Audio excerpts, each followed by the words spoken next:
নমস্কার বন্ধুরা, আশা করছি ভালোই আছেন। বং কিচেন বনানি নতুন একটা রেসিপিতে আপনাদের স্বাগত জানাই। আমি আজকে যে রেসিপিটি করব সেটি সম্পূর্ণ একটা আলাদা রেসিপি।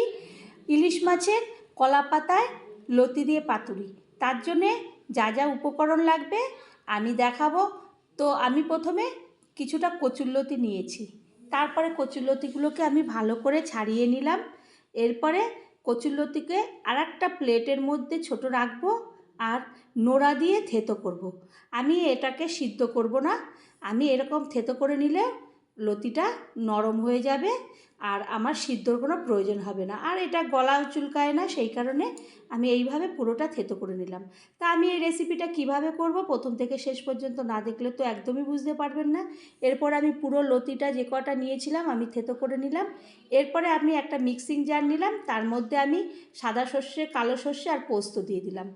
দিয়ে আমি প্রথমে শুকনোভাবে একবার ঘুরিয়ে নেব, তারপরে দিয়ে দেব আমি লবণ, আর আমি দিয়ে দেব ওর মধ্যে একটুখানি কাঁচা লঙ্কা, প্রায় 5-6টা ভেঙে ভেঙে আমি দিয়ে দেব, আর দিয়ে দেব জল। লবণটা দিলে তিতকুটি হয় না, আর লঙ্কাটা দিলেও।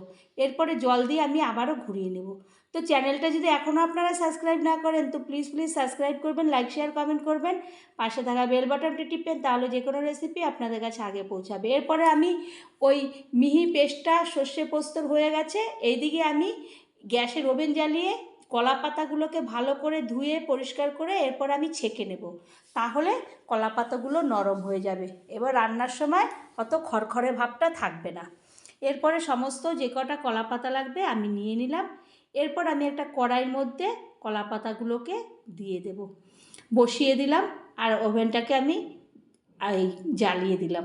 এরপরে একটা বাটি নিলাম, তার মধ্যে আমি শস্য পোস্ত কাঁচা লঙ্কার পেস্টটা দিয়ে দিলাম, আর দিয়ে দিলাম হলুদের গুঁড়ো, লঙ্কার গুঁড়ো, লবণ। আর এখানে কোনো কিছুর প্রয়োজন হবে না মশলার। এরপরে সমস্ত কিছু দিয়ে আমি ওর মধ্যে দিয়ে দেব একটুখানি লতি, যে লতিটাকে আমি ভালো করে থেতো করে নিয়েছিলাম সেই লতিটা দেব, আর দিয়ে দেব সর্ষের তেল, যেটা মেন উপকরণ। সর্ষের তেল না হলে একদমই ভালো হবে না। এদিকে কড়াইয়ের মধ্যে যে কলা পাতা দিয়েছিলাম তার মধ্যেও আমি সর্ষের তেলটা দিয়ে দিলাম। এরপরে যে ইলিশ মাছগুলোকে আমি ভালো করে ধুয়ে পরিষ্কার করে রেখেছিলাম সেইগুলো ওই সর্ষে পোস্ত লতি মশলার সঙ্গে ইলিশ মাছগুলোকে একবারে মেখে ঝুঁকে বসাবো আমি। তো ভালো করে হাত দিয়ে আমি মেখে ঝুঁকে নিলাম সমস্ত উপকরণগুলো। এইভাবে একবার হলেও বন্ধুরা এই কলা পাতায় মেখে ঝুঁকে এরকম একটা মাছ করবেন। এরপরে আমি আগের থেকেই তো ওর মধ্যে কলা পাতাটাকে নরম করে নিয়েছিলাম, তেল দিয়েছিলাম। এরপরে প্রথমে লতিগুলোকে দিয়ে দিলাম তলায়, তারপরে ওপরে দিয়ে দেব মাছ। প্রথমে লতিগুলোকে সাজিয়ে নেব সুন্দরভাবে কলা পাতার ওপরে, এরপরে মাছগুলোকে দিয়ে দেব, দিয়ে সমস্তটা সাজিয়ে নেব। তো বন্ধুরা, অনেকে তো অনেক রকম করেই আমরা কচুরলতি কিংবা মাছ খেয়ে থাকি, ইলিশ মাছ। তো একদিন এরকমভাবে একবার করেও আমি যেরকম করে করলাম সেরকমভাবে করবেন, দেখবেন, আশা করছি ভালো লাগবে। এরপরে ওপর থেকে আমি কিছুটা কাঁচা লঙ্কা গোটা গোটা দিয়ে দেব, লাল পাকা মিলিয়ে আমি সবুজ আর লাল দু রকমের লঙ্কা মিশিয়ে আমি দিয়ে দেব ওপরে। এরপরে সুন্দরভাবে সাজিয়ে দেব, আর আমি গ্যাসটাকে একদম সিমে দিয়ে দেব। এরপরে ওপরের দিকে একটা কলা পাতা দুটো চাপা দিয়ে দেবো, দুদিক দিয়ে দুটো চাপা দিয়ে এরপরে একটা থালা চাপা দেব।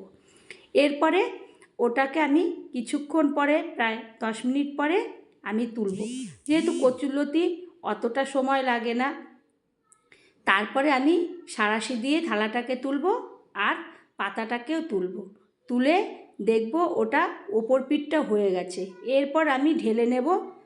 তো আমি কড়াই থেকে ঢেলে উপর পিঠটা রেখে দিলাম। এরপরে আমি উল্টে ওপরটা নিচে দেব আর নিচটা ওপরে দেব। আবারও কলাপাতায় ও যে উপরে ঢাকা দেওয়া ছিল যে পাতাগুলো সেইগুলোকে পাতিয়ে দেব, পাতিয়ে আর যে আমি মাছটা করেছিলাম সেই পাতাগুলোকে নিচ দিকে ঢেলে দেব। এরকমভাবে উল্টে পাল্টে এই মাছটা করতে হয়। এরপরে কিছুক্ষণ পরে আমি ঢাকা দিয়ে এরপরে ঢাকা দিয়ে আমি আবারও একটা থালা দিয়ে ঢেকে দেব। কিছুক্ষণ পরে আমি আবারও তুলে নেব, তুলে এবার দেখব যে নিচ দিকটা ওপর দিকটা নিচে দিলাম সেটা আবার ঠিকঠাক করে হলো কি না। তো আমি পাতাগুলো সমস্ত কয়টা তুলব, এবার দেখব হ্যাঁ সুন্দরভাবে পোড়া পোড়া মতন হয়েছে, কারণ এটা পোড়া পোড়া না হলে একদমই ভালো লাগে না। তো বন্ধুরা, আমার যদি এই কলা পাতায় এই ইলিশ মাছের কচুরলতির পাতুরি যদি আপনাদের একবারও ভালো লাগে, তো বাড়ির সবাইকে একবার হলে করে খাওয়াবেন, দেখবেন পুরো ভাত তারা এটা দিয়েই খেয়ে নেবে। তো আবারও কোনো একটা রেসিপিতে দেখা হবে, ততক্ষণের জন্য ধন্যবাদ।